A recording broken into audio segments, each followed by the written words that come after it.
بسم اللہ الرحمن الرحیم۔ السلام علیکم۔ آپ دیکھ رہے ہیں نعمان کھوکھر یوٹیوب چینل۔ ہمارے معاشرے کی کبھی انتہائی خوبصورت اقدار تھیں، لیکن نہ جانے کس کی انہیں نظر لگ گئی۔ باہمی اخوت و بھائی چارے کی بے مثال داستانیں ہمارے تابناک ماضی کے ساتھ ہی کہیں دفن ہو چکی ہیں۔ دیہاتوں، محلہ اور ہمسائیگی تو دور کی بات ہے، اب تو خونی رشتوں کی حرمت کا احساس بھی دلوں سے ختم ہوتا جا رہا ہے۔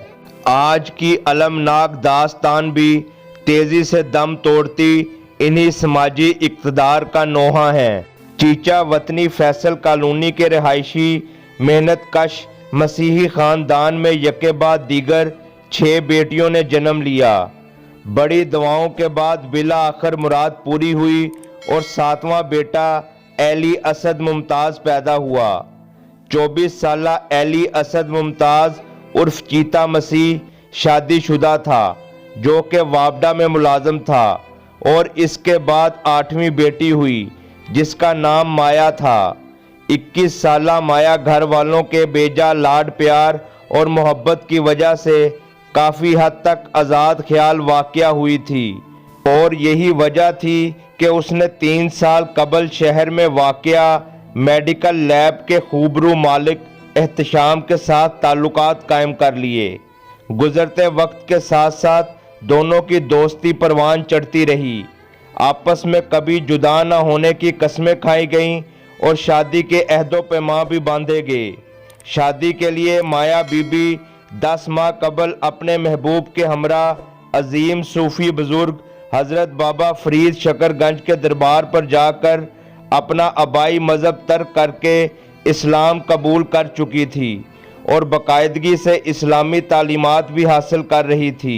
محبت کے جادو نے دونوں کے سوچنے سمجھنے کی صلاحیتیں معاف کر ڈالیں اور انہیں اپنی شادی میں کوئی رکاوٹ قابل برداشت نہ تھی، لیکن مقتول چیتا مسیح کی شدید مخالفت دونوں کی شادی میں بڑی رکاوٹ تھی، اور اسی دوران چھوٹی بہن کے قبول اسلام کی بھنک بھی کہیں سے اس کے کانوں میں پڑ چکی تھی، جس پر طیش کے عالم میں اس نے اپنی بہن سے قبول اسلام کی صداقت کے متعلق پوچھ گچھ کی تو وہ خوف سے صاف مکر گئی، جبکہ چیتا مسیح نے بہن کو وارننگ دی کہ اگر اس الزام میں کوئی ذرہ بھر بھی صداقت ہوئی تو تمہیں جان سے مار دوں گا۔ بعد ازاں چیتا مسیح قریبی دوستوں سے اسلحے کے حصول کی کوششیں بھی کرتا رہا۔ اس بات کا علم جب چھوٹی بہن کو ہوا تو اس نے خوفزدہ ہو کر اپنے محبوب احتشام کو تمام تفصیلات سے آگاہ کرتے ہوئے اکسایا کہ اگر میرا بھائی زندہ رہا تو یہ کبھی ہماری شادی نہیں ہونے دے گا اور ممکن ہے کہ مجھے قتل کر دے۔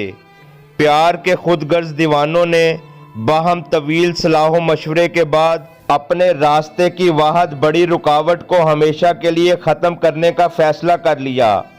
ایک روز اپنے المناک انجام سے بے خبر چیتا مسیح نے ملاقات کے لیے آئے احتشام کو بیٹھک میں بٹھا کر تواضع شروع کر دی۔ اسی دوران احتشام نے اس کی چائے میں نشہ آور شے ملا دی، جس سے وہ نیم بے ہوش ہو گیا، جبکہ کچھ دیر بعد مایا بھی وہاں پہنچ گئی اور موقع غنیمت دیکھتے ہوئے اپنے اکلوتے حقیقی بھائی کے گلے میں دوپٹہ ڈال کر پوری قوت کے ساتھ مخالف سمت کھینچنا شروع کر دیا، جبکہ اس کے محبوب نے اپنے موبائل پر ویڈیو بنانا شروع کر دی، جس میں واضح طور پر دیکھا جا سکتا ہے کہ وہ بھائی کو قتل کرتے وقت ہنس بھی رہی تھی۔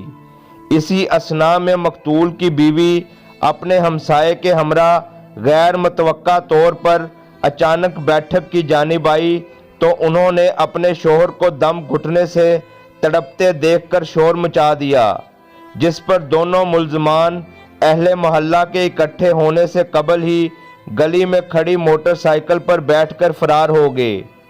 افسوسناک قتل کی اطلاع ملتے ہی ایس ایچ او تھانہ سٹی ملک ندیم انور نے اپنی نفری کے ہمراہ جائے وقوع پر پہنچ گئے۔ ملزمان کو حراست میں لیا گیا تو انہوں نے اقبال جرم کر لیا۔